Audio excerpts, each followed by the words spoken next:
Thanks for coming along, everyone. My name's Petra Maxwell. I'm Head of Support Services here at CHECT. We're delighted to be hosting this online information evening after treatments, what's next, with two special presenters, Dr Helen Jenkinson and Dr Duncan. Just a couple of housekeeping things before we get going. Can everyone please make sure they've muted themselves so that we don't get any background noise? We are recording the session. It will take us a few days to get it all edited to make it easy to view, and then we'll circulate that hopefully by the end of the week, maybe early next week. And the format of this evening is going to be Dr Duncan and Dr Jenkinson are going to run through a presentation for us, which is very wide ranging, and then we'll run through as many of your questions that you've submitted as we can. And at the end, if we have some free time left, then we'll be able to take a few more questions that might have come up to occur to you as you've been listening. So I think that most of you will probably know one of our presenters really well and the other one probably not so well. So I'm going to do a brief introduction and then hand you over. So Dr Helen Jenkinson is consultant paediatric oncologist at Birmingham Women's and Children's Hospital. She looks after all the children referred to and managed by the retinoblastoma service and manages their chemotherapy both at Birmingham and jointly with their local paediatric oncology centres around the UK. And she is also the clinical lead for the late effects multidisciplinary team and has a major role in the care of long-term survivors of childhood cancer. Dr Duncan is consultant in paediatric oncology, the clinical lead for the oncology department at Great Ormond Street Hospital in London, and the oncology lead for the London retinoblastoma service. Like Dr Jenkinson, she manages the chemotherapy treatments of the children with retinoblastoma who are under the London RB team, both at GOSH and with their local paediatric oncology centres. So I will hand you over now to Helen and Kat, and hopefully this will all work seamlessly. Over to you. Thank you very much, Petra. So I'm going to start tonight. I'm Helen Jenkinson. I'm from Birmingham, and the idea for tonight really has grown out of a similar meeting that we offer to families in the West Midlands who are finishing treatment for other cancers, and who had said to us they would really value an opportunity to talk through the feelings you get at the end of treatment, wanting to know the what ifs and what happens next. And we felt that this would be a really good forum to do this for patients who are getting through treatment with retinoblastoma. So the next sort of 20 minutes or so, Kat and I will talk about the various aspects of what happens when you get to the end of treatment, what to expect next, and then we will go through your questions. We will try not to overrun because we realise it's evening and I'm sure you've got little ones to get to bed. So I think the first thing to say is that actually one of the questions challenged us slightly, in that one of the first questions we got was, it would be really good if you could define what after treatment means and what is finishing treatment. So, and actually it's an interesting point and one that we struggle with a little bit, to know when to say to families, well, that's it, treatment is finished, because as many of you will know, quite often the treatment for retinoblastoma is quite protracted. So you may finish chemotherapy, but you may find that you go on for many months, even longer than that, having local treatment with laser or cryotherapy. And then you may stop for a few months, but then require some more laser treatment, or perhaps another approach, maybe intravitreal treatment. So it is a little bit stop-start.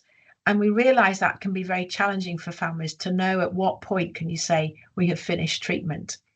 Quite often from the point of finishing chemotherapy, your treatment takes a slightly different pace and a different course, and the needs of you and your family may change once you're out of that immediate first few months of chemotherapy. So for the purposes of tonight, a lot of what we will describe will be what happens after finishing chemotherapy, and some of it will be what happens when you have entirely finished. Defining that point in your child's journey is quite hard to do, and it's something you may want to chat about with your local teams. But And especially if you have a bell, because actually when to ring the bell for us is always a challenge, because usually it signifies the end of treatment. So we use it for sometimes for signifying the end of chemotherapy, or even for discharge from our service. So yes, so thank you for that question. It was the first of a few challenging ones, so it's great. So first of all, so what happens now? You've come to the end of treatment. That may be the end of chemotherapy. It may be the end of treatment altogether. And we absolutely recognise that this is a very anxious time. I have many a conversation with our families about managing those anxieties. You're so used to the system, you've been coming up regularly, you've had laser or other treatments which you know sometimes are treatment related, and actually sometimes what we call consolidation. So it's more about just keeping things at bay and giving some extra treatment before we finish. But whichever, that gives a sense of security and a little bit of a safety blanket. So it is an anxious time, and we do all recognise that. Your routines will change. Diet, nutrition, family life is very different during chemotherapy. And once you finish chemotherapy, even if you're still coming up for laser, it's a time to get some of those routines back. So getting the routines around meal times, showing and introducing your child to new flavours and textures that maybe they haven't wanted during chemotherapy. Even introducing bedtime, getting over some of the behavioural challenges, because we all know that behaviour changes during chemotherapy, and your response to that behaviour changes. So it's definitely a time of a new routine and finding a new normal for you as a family. The frequency of your appointments will change. They will probably get a little bit longer, although they often stay at 4 weekly to begin with. And if they do get longer, we don't make big leaps and bounds. So it will go from 4 weeks to 6 weeks, or 4 weeks to 5 weeks. So nothing is going to happen very quickly. And you always have an opportunity to say, hang on, if it feels like things are going too quickly. So please do have that dialogue with your teams. Less frequent visits means less frequent contact with those who know you and understand your child's condition. And that's often the scary bit, is that length of time that you've gone without seeing the team, seeing the nurses, seeing the Czech family support workers who you've come to know so well. But I would just say that the RB teams are still available. We're still there, and actually all of us are accessible. And I hope that you've all got the contact details for members of your team. If you haven't, you are very welcome to them, and you must just ask. So please do talk to us and share any fears that you have. So why do we need regular review after you've finished treatment? Well, first of all, it's important for your child's general health and well-being. They have finished or are part way through treatment for a significant disease. We've been dealing with a cancer of the eye, and although the outcome for these tumours is very good, we do still want to reassure you that we are assessing children for the very small number who might have a local or even a distant relapse of their disease. And so this is something that we are conscious that even if it only occurs in a small percentage of children, we are mindful of it in every child. And every assessment that your child will come for will include an assessment of their general health and well-being. So we will be doing a height and a weight and a blood pressure.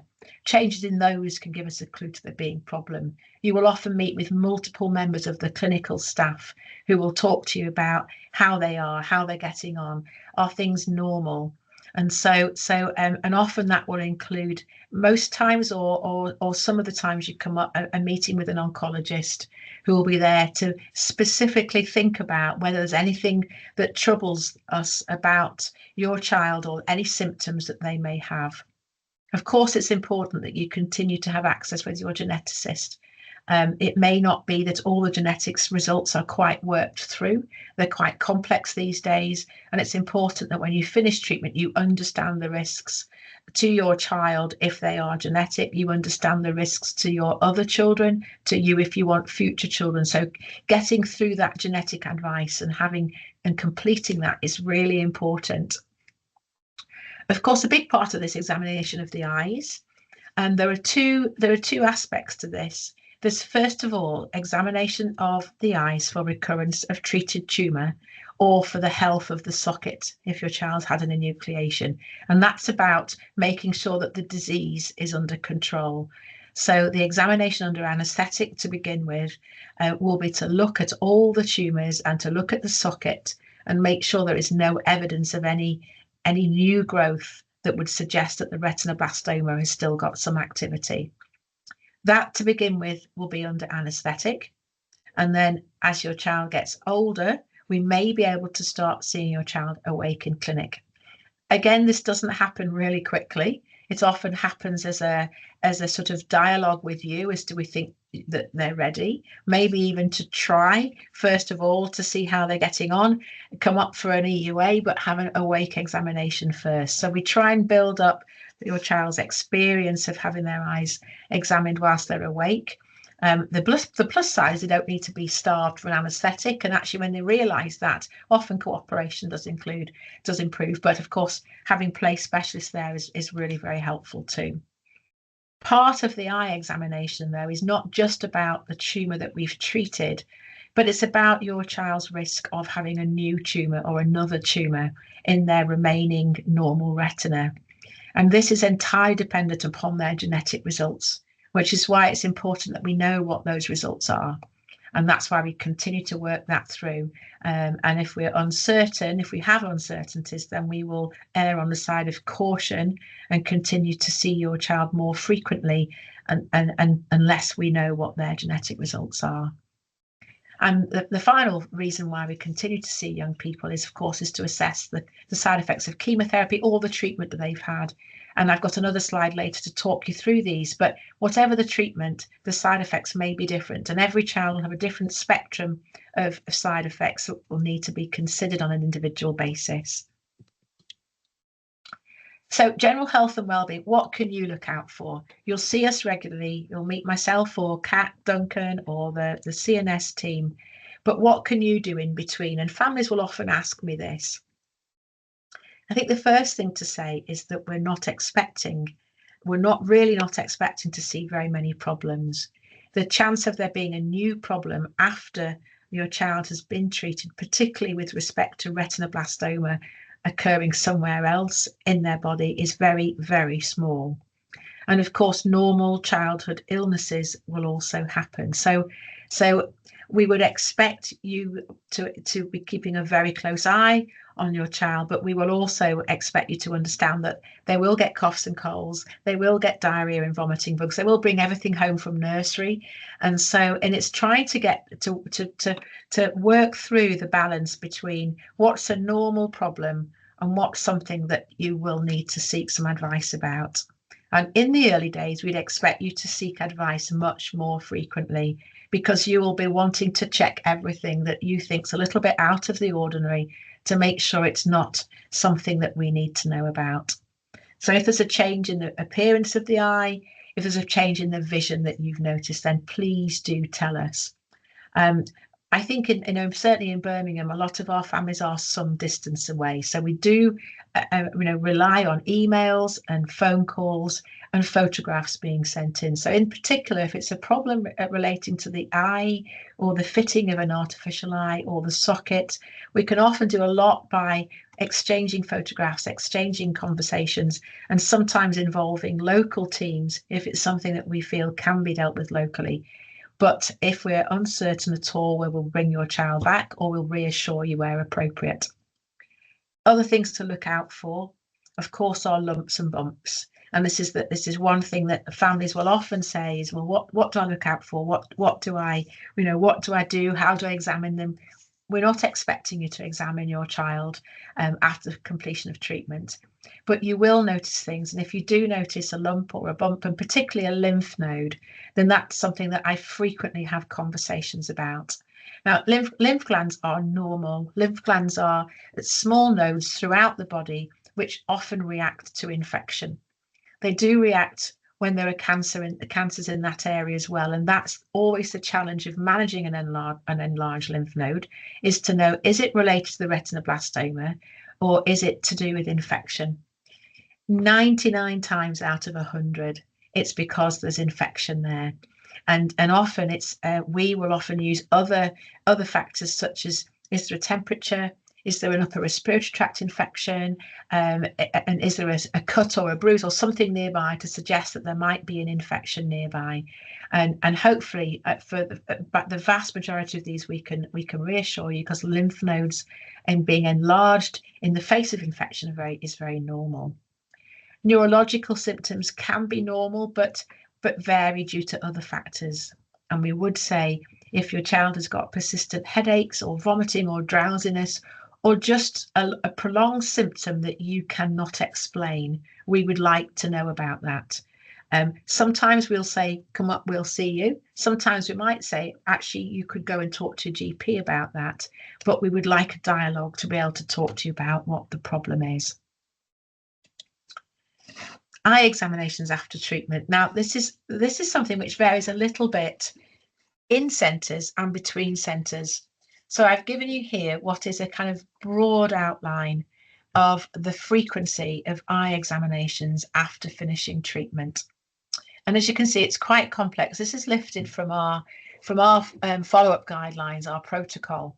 And even we have to go to these and kind of work out, because you are following up eyes, first of all, to watch that treated tumour. If your child has had chemotherapy and there is a treated tumour in the eye, that needs to be followed up at regular intervals. So the little graph you can see at the top shows you that if you are looking just about treated tumours, then we would examine the eye very regularly with extended periods in between. So for the first year, we would see you every 2 months if there is a treated tumour in the back of the eye. But that may be more frequent. And those of you who are part of the Birmingham service will know it takes some time to get to 2 months. We often go 4 weeks, then 5 weeks, then 6 weeks. So, but for the first year, you'll be seen frequently. For the next year, a little bit less frequently. And the length of time will extend as the years go by from the treatment being successful. Up until the age of 16, your child will have their eyes examined once a year at least. So we will continue to follow you up for all through their childhood. In addition to that, we have to consider, what about the normal retina? So not the treated tumour, but the retina that we've got left that's normal. And actually, we then have to consider what the genetic situation is with every child. Because if we have had the genetic tests that tell us that we know your child has the genetic form of retinoblastoma, the examination of the normal retina will be more frequent. And this is a sort of amalgamation of the Birmingham and the London protocol, which essentially is quite similar, which is monthly examinations for the first 6 months of life, and then 2 to 3 monthly up until the age of 2, and then extending to 3 to 4 monthly, 4 monthly, 6 monthly, and annually until the age of 16. So you can see that you've almost got 2 different protocols here. You've got an eye that you might be following up with a tumour in it, and then you've got a genetic risk that you've got to think about as well. And we always take the one with the closer frequency. So we wouldn't extend your child to longer. So at 12 months, we wouldn't extend them to 3 monthly with a treated tumour. If we know they're genetic, they would probably stick at 2 monthly. So it's a slightly complex combination of the genetics of an individual and whether or not they have a treated tumour. And that's something that please do ask. So myself or Kat will be more than happy to give you an individual kind of plan of what to expect after the end of treatment. If your child's tests show that you're non-genetic, then actually the frequency changes very differently. We still see you quite frequently for the first few months. It's a little bit different between London and Birmingham, but actually the message is still the same. The frequency reduces. It reduces faster if you know you're non-genetic, and actually by the age of 3 or 4, it's four in Birmingham. I think it's 3 in London, but by the age of 3 or 4, we feel that risk is really, really very low. And although your child will continue on follow-up to assess them from a general health point of view, from an oncology point of view, actually the risk beyond that is very, very small. And so that's the complexity of following up eyes with different reasons to need to be examined. And I hope that hasn't confused everybody, but please do ask us at the end if there's anything that you'd like to know further about that. Okay, Kat.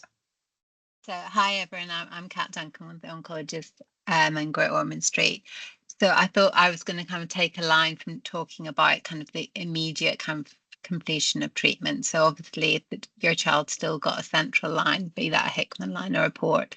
So generally your consultant Helen or I will say when's the right time to take it out.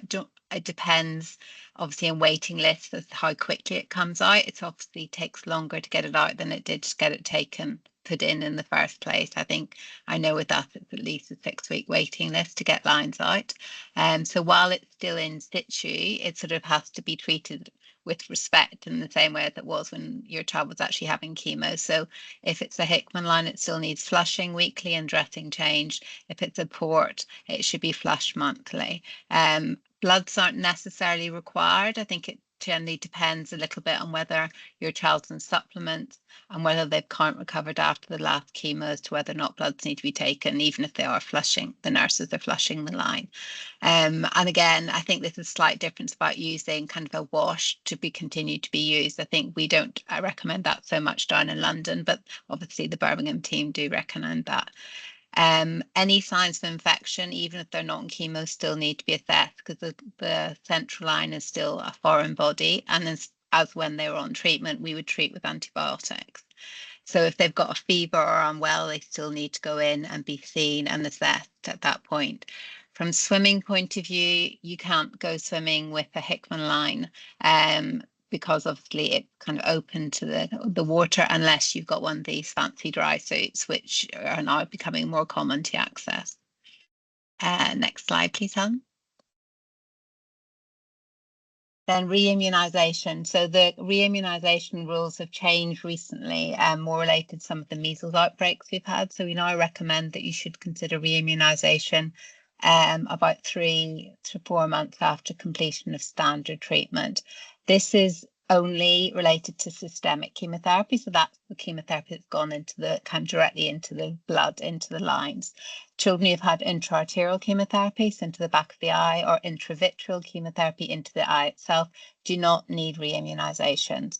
And the children, the re-immunisations they need are boosters if they've completed their initial treatment. I think it's just worth mentioning, because sometimes there's a lot of confusion with general practices, is that if your child kind of was diagnosed very early and didn't complete the initial 3 kind of courses of set of immunizations as 2, 3, 4 month baby ones, then they will have to start all over again. It's not just a booster, because you have to have completed the whole set of the baby immunizations.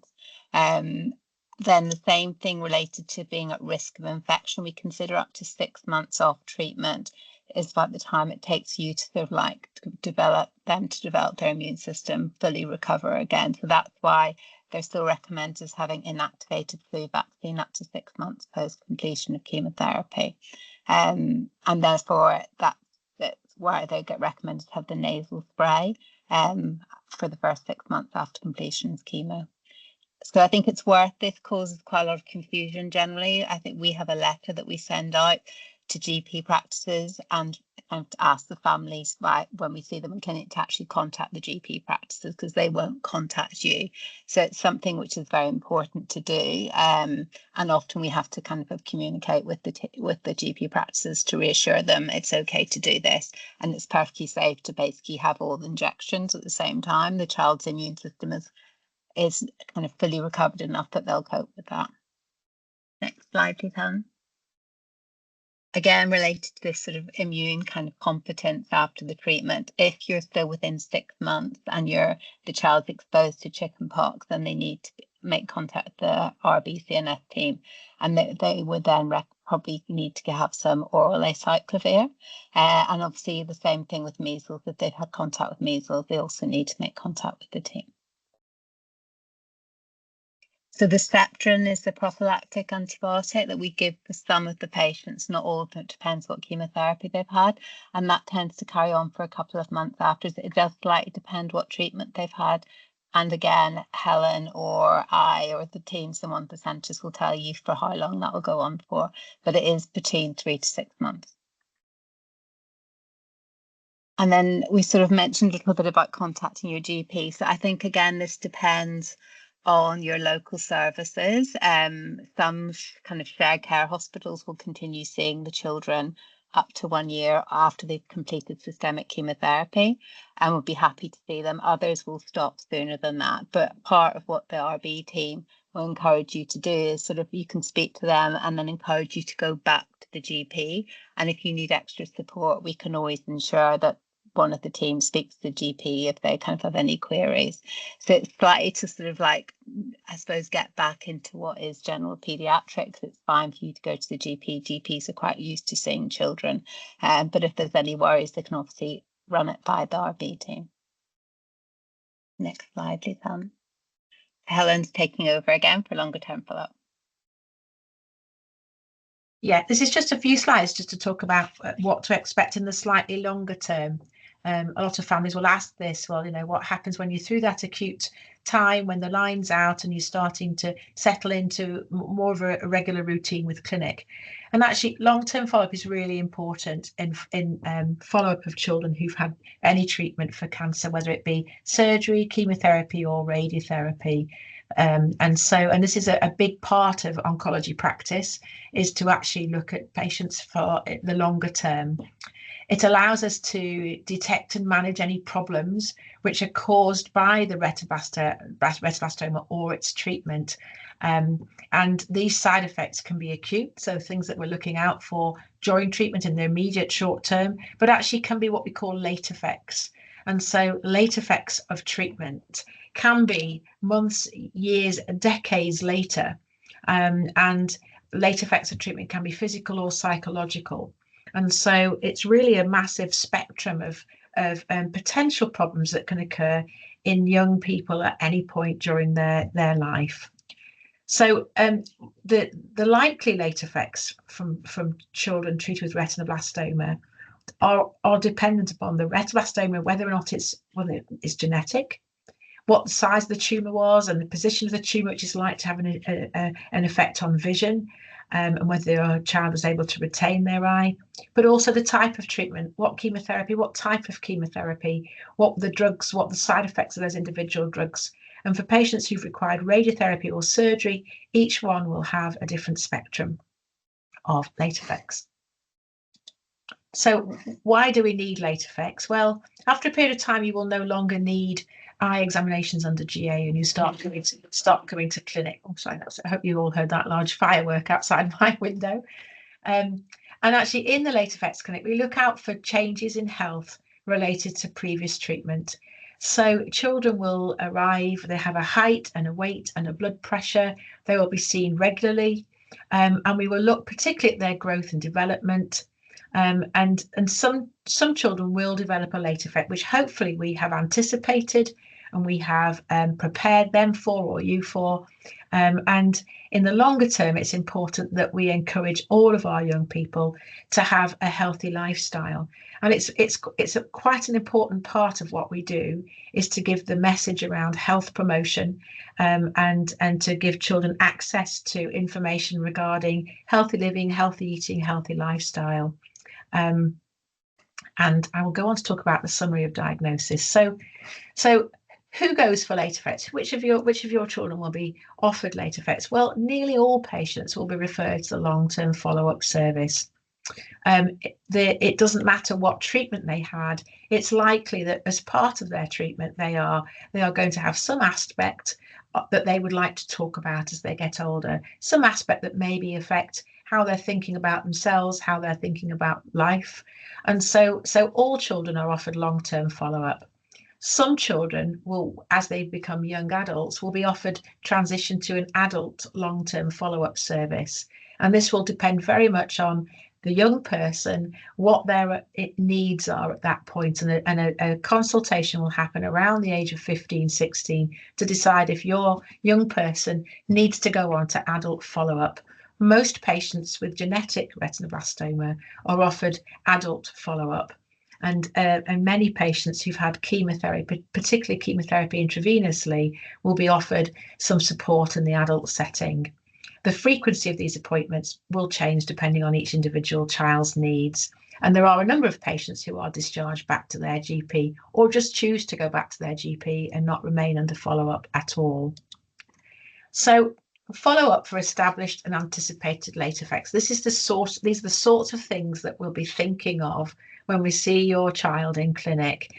And it's all related to the treatment they had. So children who had intravenous chemotherapy will require follow-up for their renal function, so kidney tests. They may need a hearing test or a repeat hearing test at the end of treatment if they've had intravenous chemotherapy. All will need assessment of their growth at intervals throughout childhood. All will need a conversation around puberty. And actually, I've picked up a number of patients in my clinic who haven't had normal timing of puberty, which I don't think is any way related to their chemotherapy, but actually we've picked them up in the long-term follow-up clinic and managed those children appropriately. Some children will continue to have follow-up in the ophthalmology service, and that will be to examine their retained eye. It will be to manage the artificial eye, how they're coping with it, how to teach them to manage it, any complications with it. Families also will understand and learn how to manage an artificial eye, and we'll make sure that the appointments with the National Artificial Eye Service are happening and that they're all happening in a timely way. We will check your child's vision, and often that will require a number of, I'm just going to try and silence. Hold on a sec. Can everyone please make sure they're still on mute? There's a bit of background noise there. I've done it, that's fine. So there'll be a number of things, but also when you're looking after young people in the long-term follow-up clinic, it's really important to make sure they adjust to every stage of life. So a child that's required surgery to remove an eye, it's important to make sure that they adjust when they start nursery, that things are okay at school, that we support them through school. And so say each child gets an individual approach to their long-term follow-up depending on their individual treatment. Everyone will have a nominated key worker within a late effects team. So in your long-term follow-up team, in the RB team, it will be one of the clinical nurse specialists who you have access to. A key worker is someone who has, who with the patient's consent, takes a key role in coordinating that patient's care, promoting continuity, ensuring they know who to access, and is often the first point of call. So during treatment for retinoblastoma, that is usually the clinical nurse specialist with the retinoblastoma team. You often have access to their phone numbers, and they will be your first point of contact if there are any concerns. As a patient goes on to the long-term follow-up clinic, that may change. In some centres, you would remain under the retinoblastoma team. In some centres, you might go under general paediatrics. And I have patients who do a range of types of follow-up. And so some of my patients remain under the clinic in Birmingham, but many of my patients go to shared care units in the West Midlands, or even to their more distant units around the UK and Ireland. So, but everybody should know who their key worker is and have the contact number for them. If you don't, then please speak to myself or Kat, and I'll make sure that you know who your key worker is at the point in time that your child is. I apologise for this because it didn't come out very well. This is just an example. This is a generic copy of something called an end of treatment summary, and actually planning your child's individual care at the end of treatment actually requires a form a little bit like this to be completed. So it requires a list of what treatment was given in order to be able to plan the long-term care. So an end of treatment summary will include a list of the chemotherapy drugs that we used, including the doses and the route, and also any surgery, any radiotherapy, and that will all be captured in one place. This is an end of treatment summary, and this will be shared with you and your child at some point during their management. Sometimes it's given straight away, but I frequently give these out to young people as they come through to the long-term follow-up clinic, and when they want to know what the names of their treatments were, they want to know what the chemotherapy drugs were and what the particular side effects were. Once you have that list, once you have that end of treatment summary that says exactly what treatment your child had, we can prepare an individual care plan that will say, you had this particular drug. So for example, if you had carboplatin, then it would say you had carboplatin. So in long-term follow-up, you will need kidney function tests checked on a 5-yearly basis, and you'll need a hearing test at the end of treatment. And it's that sort of thing. So if you've had treatment with melphalan intraarterially, then actually there are no specific long-term issues that need to be followed up in that clinic.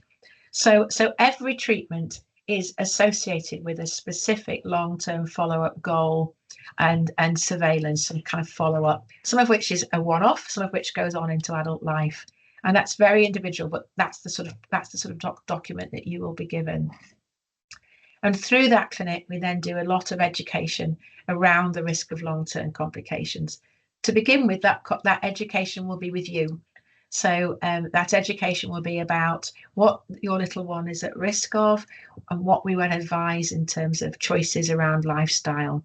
And as young people get older, we will gradually introduce at an age appropriate way the information they need to know to pick the right lifestyle choices as they get older. So those of you that come through my clinic, you'll see that I talk to your children first of all about what they're eating and what they enjoy eating, and make sure that they're trying to work towards 5 fruit and vegetables a day. And it's at that level. It's about engaging them in a conversation about healthy eating, healthy lifestyles. And when it's young people that you're seeing in clinic who come with their own questions, then you can start to touch on things like smoking and vaping and lifestyle choices, of the more riskier things that teenagers may consider doing. But all this is a process which is delivered through the Late Effects Clinic. And this information here, it's called Aftercure. This is actually recently been revised by the CCLG, which is the Children's Cancer and Leukemia Group. On their website, you'll find lots of information about late effects and late follow-up, and information to share with young people at different stages of their lives. What can you do now? So you might look at your little one and think, oh, there's nothing we can do at this stage, but there is a huge amount. Good practice in health behaviours start at an early age. And so please encourage your child to be active. There's a trend towards screen use, and there's a time and a place for that. But actually, we want to encourage your child to be active. What we know from adult data and from long-term data is that exercise and activity is very good for your long-term health, not only with long-term cancer risks, but things like cognitive risks and dementia and chronic inflammation. We know it's just generally very good to be active. 10,000 steps a day is what I aim for, but there's lots of different ways that you can be encouraging your child to be active, and it often starts by example. So if you are active yourself, your child will often want to join in with you. Good sleep hygiene, getting plenty of sleep, a good fluid intake, plenty of water, with discouraging too much fizzy drinks. That's as much about looking after their dental health as anything else. But of course, most fizzy drinks are actually sugary, and that can often lead to kind of weight problems. So if you can encourage squash or water or milk, that's much better. Healthy eating can be a real challenge after chemotherapy, and we really appreciate that. To get the calories in during chemotherapy, you may be offering chocolate buttons and things that you perhaps never imagined you'd give. And actually, those little bribes are often what get children through treatment. And after treatment, then it's about going back to healthy eating, a healthy routine, and trying to reserve those treats that they've got used to for particular times of the day or as particular rewards. Probably most importantly, sun cream and smoking are things that you are able to influence now. So please protect your child from the sun. Not that we get so much of it in the UK, but not to use sunbeds when they're older. That's just something to remember for when you're having battles with your young teenagers. But high SPF factor sun cream and keeping out of the sun or being protected by a sun shirt or a sun vest is what we would recommend.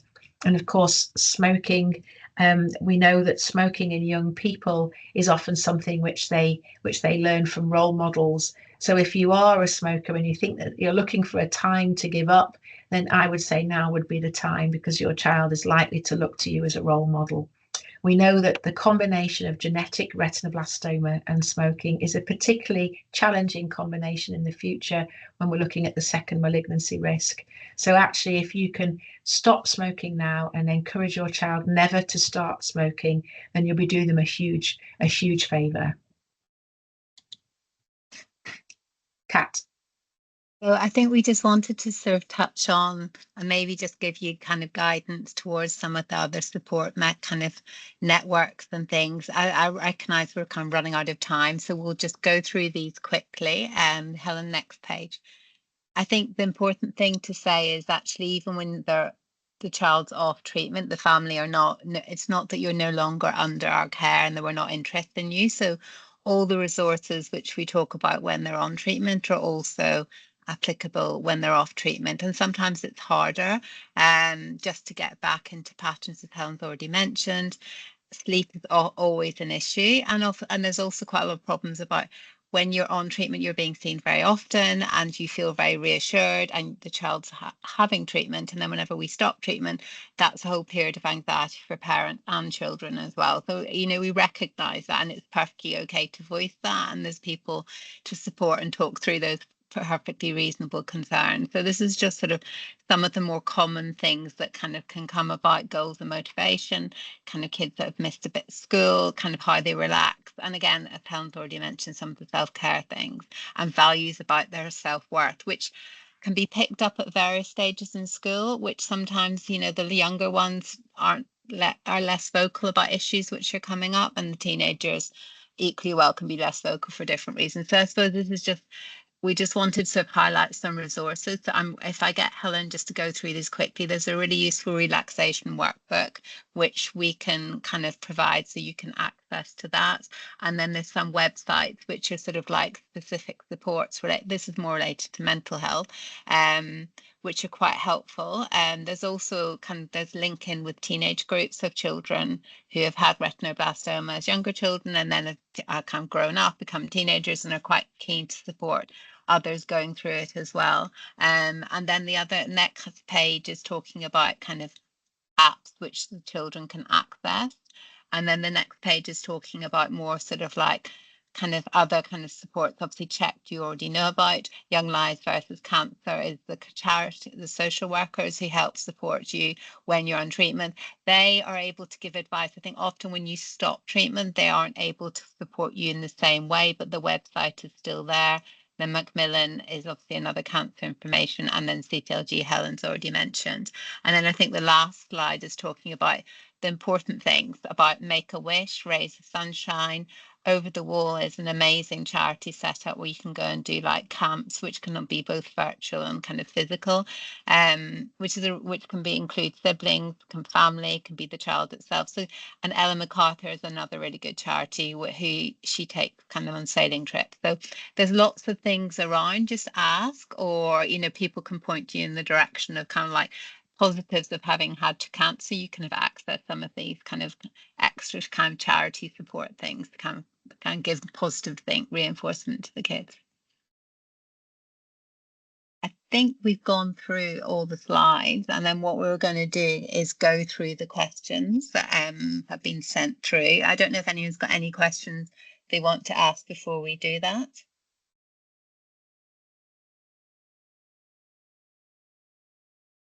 Shall I just kick off and ask you the questions that I know a lot of you have sent questions in? We've amalgamated those into themes. I will ask Kat the question just so she's not asking her own question. If you do have a question, please do feel free to pop it in the chat. I think Petra, you're keeping an eye on the chat, aren't you? So if you'd rather do that than speak out, that's absolutely fine. Please put it in the chat, or please raise your hand, which is a little icon that looks like a hand at the top of your screen, and then we're more than happy to answer any additional questions if we can. If we can't, we'll go away and find the answer for you.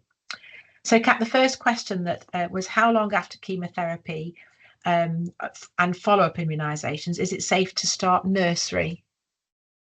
So I think you don't actually need to take your child out of nursery while they're on treatment. That is very much a parental decision. So I would say I would encourage you, as sort of part of like development, it's good for the child to be mixing with other kids. So I would kind of actually encourage my parents and families to have the children back in nursery as soon as possible. A lot of it is reassuring parents that it's okay. And I think it's the same thing as on treatment.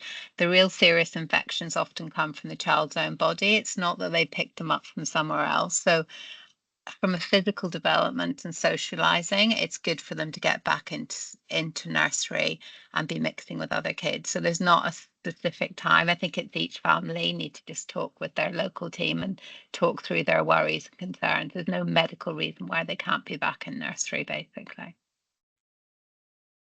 Thank you. So after intra-arterial chemotherapy, is re-immunisation advised? I think you've already answered that one, haven't you?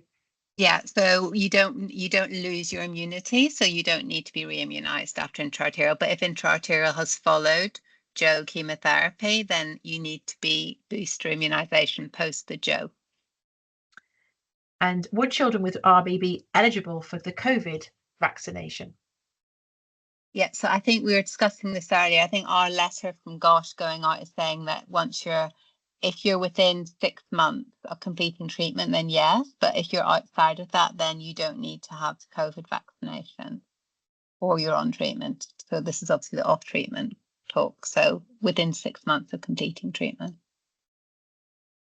And finally, after 2 sets of chemotherapy, so some young people need to have a second cycle of chemotherapy, a second round of chemotherapy, which would be a different combination of drugs. So this is after Joe and IVAD, which is the 2 types of chemotherapy we often use, what to expect in the longer term. So I think this is kind of just looking about what kind of toxicity you might need to follow it up. So we would kind of, as we've mentioned, looking at carboplatin and hearing. We know children who develop any hearing loss tend to do it either on treatment, and most of them it's within a year. And so it's only when audiology are happy that they've been cleared that you would necessarily not need follow-up audiology. We follow up with echoes. Kind of again, that depends on the frequency, but it's normally every couple of years, and that carries on into late effects.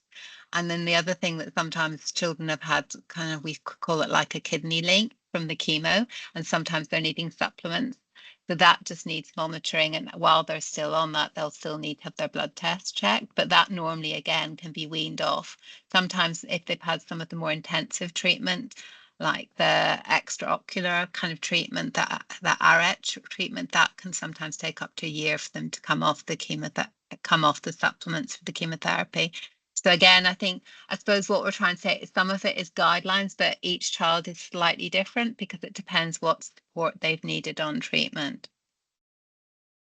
Thank you. And the last question, which it's actually probably a little bit the same in that it's quite individual. And so it says, I'd love the doctors to touch on how much information to provide to the child about their treatment. For those that were too young, is there a recommendation to explain that the child has had cancer or is now cancer free, and what would be the time that you would think you would do that?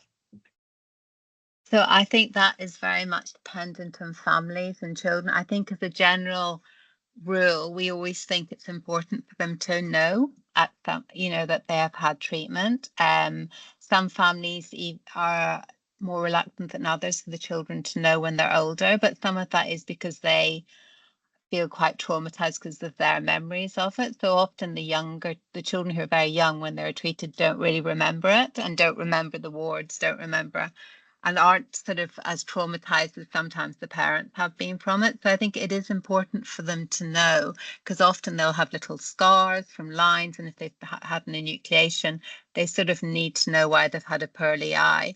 And I think that, again, is something we sort of work through with families and often support them with psychology in play, especially about when's a good time to communicate it. But I would definitely say that the teenagers going through the late effects clinic, we would definitely be having those discussions with them. And obviously with the children with genetic retinoblastoma, it's particularly important because of the risk of second cancer. Yeah, I would echo that Kat, it's a very individual thing, and there are some little ones that ask questions very early on, and we always, as Kat said, always encourage honesty, and I think if you tell children what they've had in a very age appropriate way, but also support the team, use the support of the team around you. So in clinics you will find there are play specialists, we have psychology, and actually we also have a number of opportunities for children to kind of come back and meet together. So I know in London you offer some joint sessions for children who've had enucleation. We offer joint sessions for children going up to year 6. And actually sometimes the play specialists can target young people if they're having particular problems. So I a few years ago had a little boy that was really struggling about the age of 8 or 9. So our play specialist brought a little group of boys of the same age together and ran a little workshop. So please do have conversations with the team, because we do have amazing support with psychology and with play, to help your child at whatever stage they may be struggling, or maybe asking questions that you're struggling to answer. And sometimes it's about, how on earth do I answer that question? Well, we've got a team who will have heard it many times before and would be happy to share that experience or knowledge with you. There were a series of questions which we didn't feel were quite suitable for a session about after treatment and what's next. And these questions were more about the sort of longer term risk of other cancers, which, you know, we all face, but actually for patients with their sort of genetic retinoblastoma may have a higher risk. It didn't feel quite the right setting to have that conversation tonight, and also we didn't feel we would have the time to do it and to pay it justice. And so, other than to say, if you have questions about any sort of second cancers later in life, please do have that conversation now rather than sitting and worrying about it. We've not left it off because it's not something worth talking about. It's just everybody's at a very different place, and so it's important that we talk to you specifically about your risk. We understand an awful lot more about risks of second malignancies, and it's not even these days genetic or non-genetic. It's actually about the genetic, the mutation, and that mutation, how it runs within your family, and what we call the penetrance. So it's quite a complex question without a very simple answer. So with your permission for tonight, we'd like to leave those questions perhaps for another specific session, for parents who are perhaps further down that line in thinking, or even parents who are facing that themselves. Pat, you were going to ask me some challenging questions about vision, weren't you? Yeah, I was. So I think the first one was about what age would be the best to wear safety glasses during sporting activities, and are there any cons to wearing them? Okay, so safety glasses are generally just like normal glasses, but they don't have a prescription. So you just have a polycarbonate lens in the safety lens that won't shatter or won't allow anything to get into your child's eye. Those safety lenses can be obtained on prescription, and actually there is a bit of a differing practice depending on which orthoptist you speak to. So because actually we feel that a lot of young people actually have better compliance if they start to wear their safety glasses a little bit earlier. So if you introduce them at nursery and they go to nursery wearing a pair of normal glasses but just without a prescription, often they are accepting of that as they get a little bit older. So nursery is not a bad time. Reception or primary school is not a bad time. There's another kind of line of thought that actually says only introduce them to young people when they're starting to do things that you would say, yes, you really need to wear safety glasses for these. So if you've got a child that has that wants to play darts, likes metalwork, wants to play squash, any of the higher risks pursuits that perhaps slightly older children will consider taking on, that's when they really have to wear them. The age at which you introduce them to your child will depend a little bit on your approach to risk, how your child likes to wear them. I saw a child in clinic recently who had gone to nursery and actually in the first day had got some sand from the sand pit in their eyes and had immediately had a pair of safety glasses, and it worked perfectly for that family. So there might be a trigger, there might be an incident that happens and you think, actually really do need some safety glasses. So I know it's a bit of a kind of non-answer, but there isn't the right and wrong to this. It's an individual decision depending on the age of the child and the recommendations and what they're doing and things like that. Okay, the next two questions are sort of similar in the sense that one's a question about relation to extra support provided for visual impairment starting nursery, and then the one after that is related to the effects on physical development and coordination of a child who's lost an eye kind of permanently. Yeah, so I'll address the kind of visual impairment. I mean, children have a range of visual impairment following treatment for retinoblastoma, and some of your children will be registered visually impaired. Not all are eligible for that, but all will get the support of the team with whatever vision they have. I think I'd say, first of all, you'll get support from your team. So whichever RB team you are with, you will get support.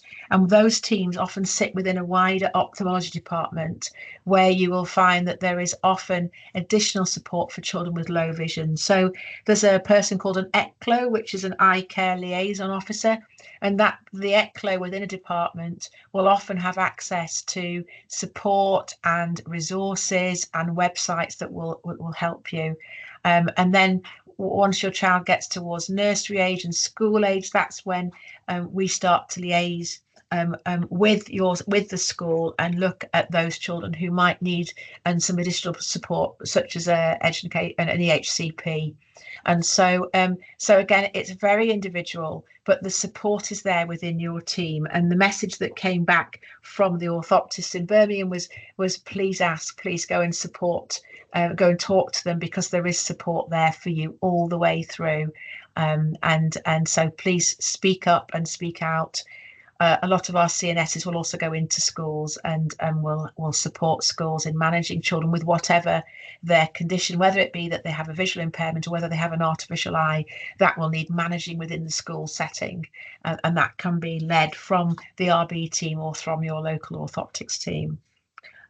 In respect to the question about when a child has permanently lost vision in one eye and what is the effects on physical development and coordination, then actually what I would say is that you wouldn't really expect to see very much effect on physical development. And if your child is showing problems with coordination, with any aspects of physical development or mobility, I would want them to be seen, and so we could ensure that their good eye, their seeing eye, is seeing well and doesn't require a correction, a prescription, but also to look at the more subtleties of their sight in their seeing eye. And we can do things like look at their visual fields, look at their colour vision, look at their visual acuity. And so there's quite a lot we can do to make sure that their seeing eye is seeing as well as it can. If it is seeing as well as it can, then they will have normal visual acuity, and the impact on them in the school setting should be relatively minimal. And actually what it's about is the fact that they have got a reduced field of vision. So they should have normal visual acuity. That's the ability to look closely and read, do close work, because they have a normal macula on one side. And what you lose with monocular, which is vision from one eye, is you lose your field of vision. So it goes down to about 120 degrees rather than 180 degrees. And so actually it's about kind of some common sense choices. Make sure that the school know to position the whiteboard, the activity, whatever's happening, within that 120 degrees of their vision. They will learn to do that as well. And they will also learn to navigate little obstacles that may occur within their area, their reduced field of vision. So children with vision in one eye can have a completely normal quality of life, will have normal school performance, and they're not eligible for visual impairment, to be registered visually impaired, because they've got normal visual acuity. And if they haven't, that needs assessing. I think the next question is related to supporting a 3.5-year-old who may be having an eye enucleated after the prosthetic has been fitted. Yes, and that support before and after enucleation sits within the retinoblastoma team. And both teams have got very experienced, very knowledgeable clinical nurse specialists who will talk to the family, talk to the child, and use the resources that we have available, usually around play, to support the child to understand what's going to happen. We have a series of little books, picture books and stories that our play specialists will use to help children. They often use a doll as an example and use play to help that child to understand what's going to happen. Quite often siblings will be offered a session as well with the play specialist, and so all of that will happen as part of your child's preparation for an enucleation. The support afterwards continues, and both centres, both services have very experienced staff, and they run specific clinics for children, an oculoplastic clinic in Birmingham and an eye clinic, which is called, I think it's called the Eye Clinic, isn't it, Kat? It's Eye Club. Eye Club, which is a peer support group for children who have had an enucleation, and they've got a wonderful video that they've made, which we've all had a chance to see that the support they get from each other. So please be reassured, there is a lot of support out there through our team and through the wonderful psychology and play support that we have with our services.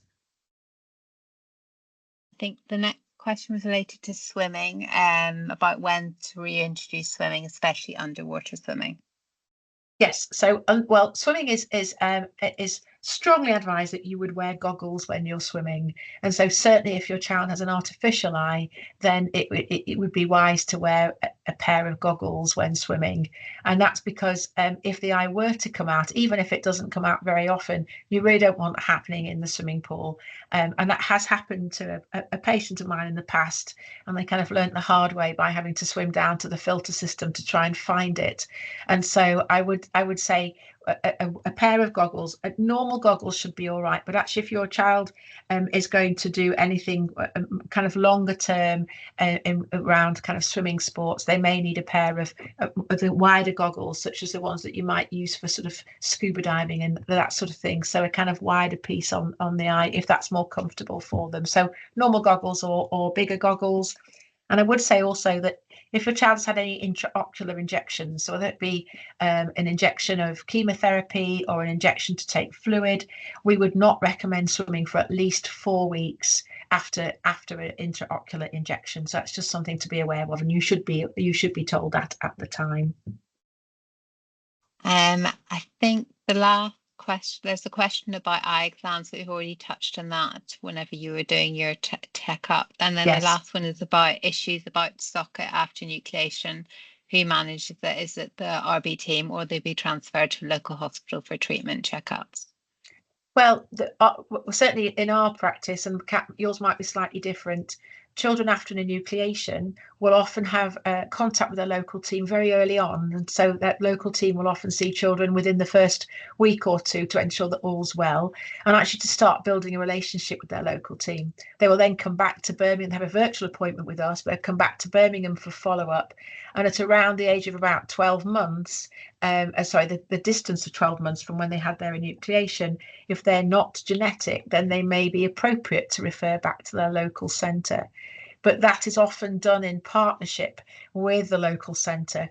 We only send children back to centres who follow our protocols, who are very well known to us, and the dialogue remains even after you go back to a local centre at 12 months or at 24 months.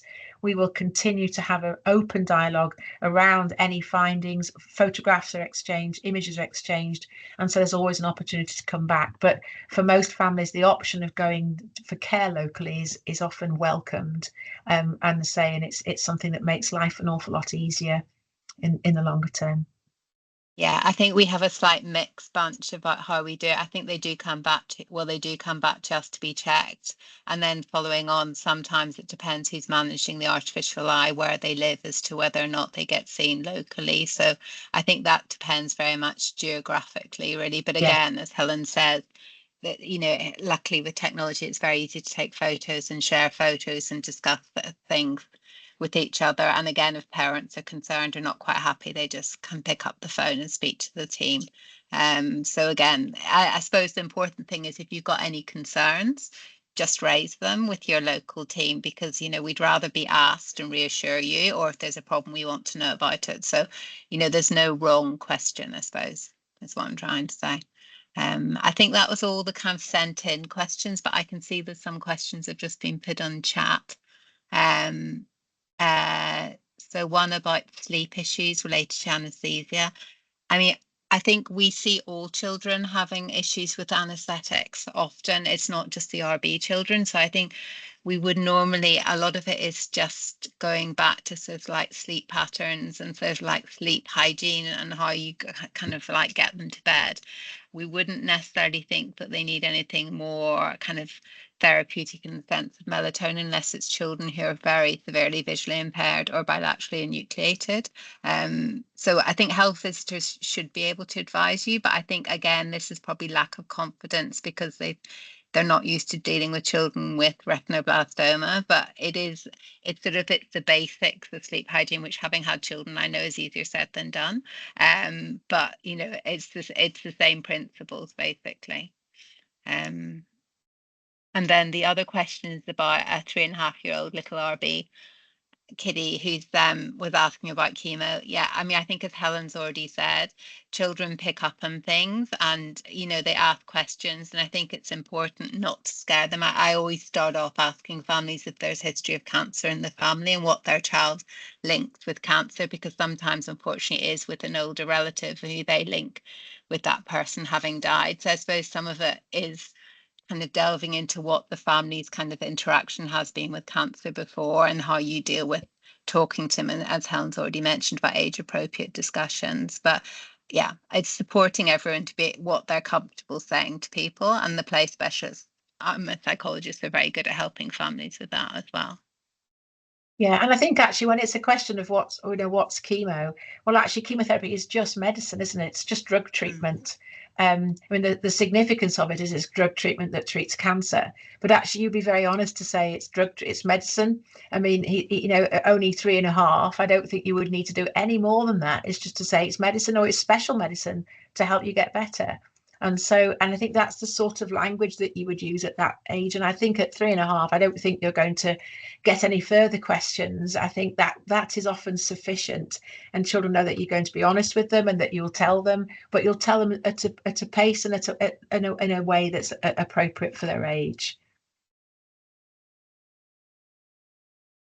Well, I think time's up. Perhaps time's even a bit overextended, but that's been incredibly wide-ranging. Thank you both so much, Helen and Kat. There's so much information in that. I know once we get this recording edited and sent around, it's the sort of thing that'd be so helpful to go back to recap, to just go over everything we've covered tonight. If anything else comes up, or if you're like me, the sort of person that's in about half an hour's time, think, oh gosh, why didn't I ask that? Do any questions you've got, contact your support worker. Lena and Sarah are on tonight as well, and we'll be able to pass them on to the relevant people to get the answers for you, because I know often it just takes a while sometimes for all the information to sink in. But thank you so much for joining us tonight. Again, a huge thank you to Helen and Kat for doing this on top of your hugely busy lives anyway.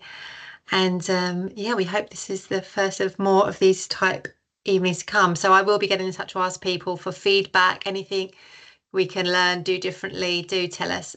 It's very much a sort of suck it and see for us as well. So great, thank you very much. Enjoy the rest of your evening. Is there anything else you want to say, Helen and Kat, before we close? No, just to say, you know, thank you for inviting us. You know, it's been a pleasure to do this, but also it would be really helpful if you were able to complete some feedback, to know which bits of what we said were helpful, which bits we can drop, because it's the first time we've done this. So actually, if you can guide us as to if we to do this again, which, you know, what's good, what's not good. We really have quite thick skins, don't we, Kat? So yeah, we'd rather know that, you know, which bits and what do you want more of, and when we can try our very best to, you know, to do that in the future. Lovely. Thanks very much. Bye everyone. Enjoy the rest of your evenings. Thank you. Thank you everyone. Bye bye. Bye bye. Bye bye.